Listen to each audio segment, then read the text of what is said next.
Na Igreja então de Jesus não há sacerdotes. E os que há são herança dos cultos politeístas do Império Romano, não vêm diretamente de Jesus. É verdade que a Bíblia hebraica, que integra a Bíblia da Igreja Católica, também tem sacerdotes, desde Arão, Moisés. Mas numa imitação dos cultos das religiões politeístas de então dos demais povos, não por inspiração, a ação do Espírito de Jesus, que, como se veio a saber séculos depois, em Jesus de Nazaré, nunca fez de Jesus, o Espírito, nunca fez de Jesus um sacerdote, muito menos na linha dinástica de Arão, sacerdote, a cuja tribo, de resto, Jesus nem sequer pertenceu. E se a carta aos Hebreus do Novo Testamento abusivamente, é verdade, abusivamente chama sacerdote a Jesus, até lhe chama mesmo sumo sacerdote, tem pelo menos o cuidado de acrescentar de imediato duas coisas fundamentais que a Igreja, com o Imperador Constantino a seu chefe supremo e a convocar presidir a concílios, nunca mais quis saber até hoje.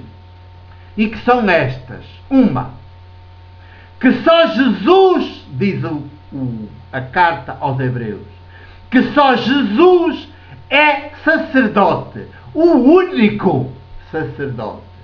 A segunda, que Jesus é sacerdote não segundo a ordem de Arão, que é o poder dinástico mentiroso e assassino, como paradigmaticamente se viu no que os sumos sacerdotes do Templo de Jerusalém foram capazes de fazer ao próprio Jesus, que o matam na cruz do Império. Mas é sacerdote único, segundo a ordem de Melquisedeque. O que, no atualizado dizer desta mesma carta, tem tudo a ver com a profecia e a política praticadas no mundo, e nada tem a ver, mas mesmo nada, com a religião, o religioso, e com os cultos ritualizados realizados nos templos e nos altares, os únicos que requerem sacerdotes machos e obrigatoriamente celibatários a presidir.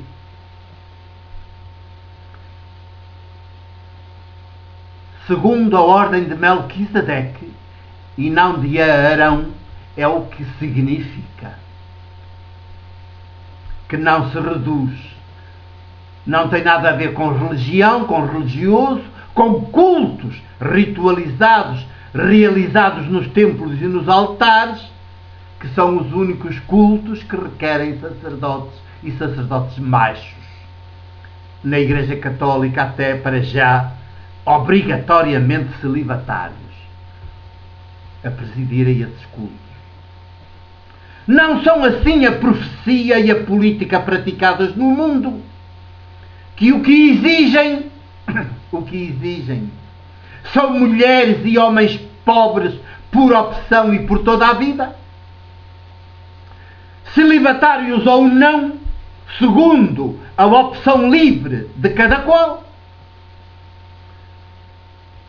sem bolsa nem alforge, dispostos todos os dias da sua vida a serem pão, corpo partido, compartilhado, e vinho, sangue derramado pela vida do mundo, geralmente perseguidos e amaldiçoados pelos dos privilégios, exatamente na mesma linha de Jesus, o crucificado na cruz do Império.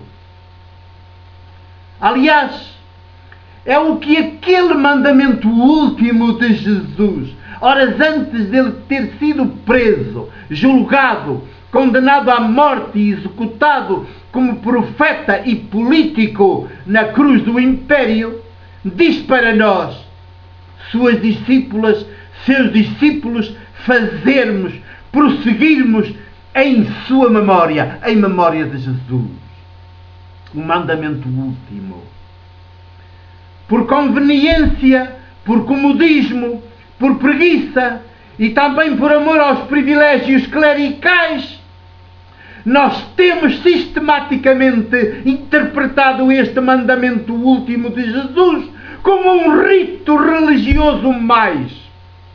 O rito de partirmos e comermos o pão de trigo sem fermento e de partirmos e bebermos o cálice com vinho.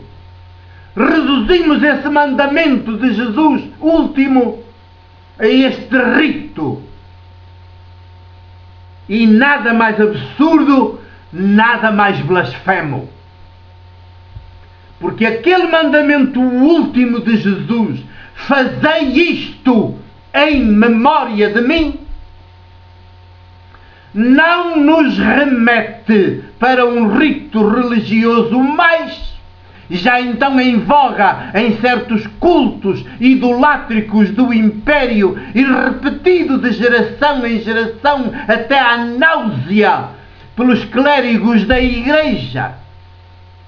Esse mandamento remete-nos sim para o desafio martirial e duélico de prosseguirmos em cada tempo e lugar as mesmas práticas políticas, as mesmas práticas proféticas, as mesmas práticas económicas de Jesus, bem como os seus duelos teológicos desarmados contra a teologia idolátrica do Império. Hoje, do mercado global do senhor dinheiro acumulado e concentrado, duelos teológicos contra a teologia do Império, que é sempre idolatria. Na certeza de que só posturas como estas, práticas e duelos teológicos desarmados assim a Jesus, só posturas como estas, na prossecução das mesmas de Jesus, nos podem levar a ser, terceiro milénio além, mulheres, homens como ele, pão, corpos entregues, vinho, sangue derramado para a vida do mundo. É verdade. Com alegria o digo, porque ser presbítero é isso. De nada disto fala o documento das conclusões do 6º Simpósio do Clero. De nada disto fala. Lidas a esta luz, tais conclusões não passam de conclusões infantis, ingênuas, bem ao jeito do devoto e piedoso Curadares.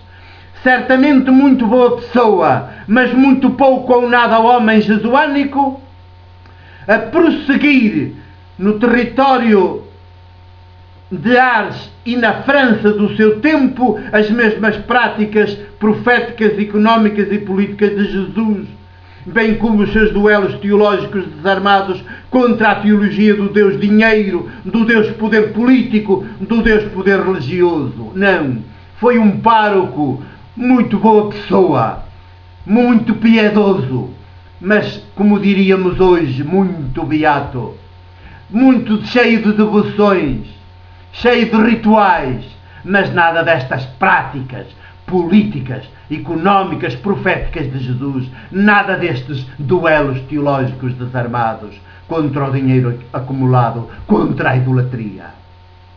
Já prosseguiremos para saber que conclusões foram essas.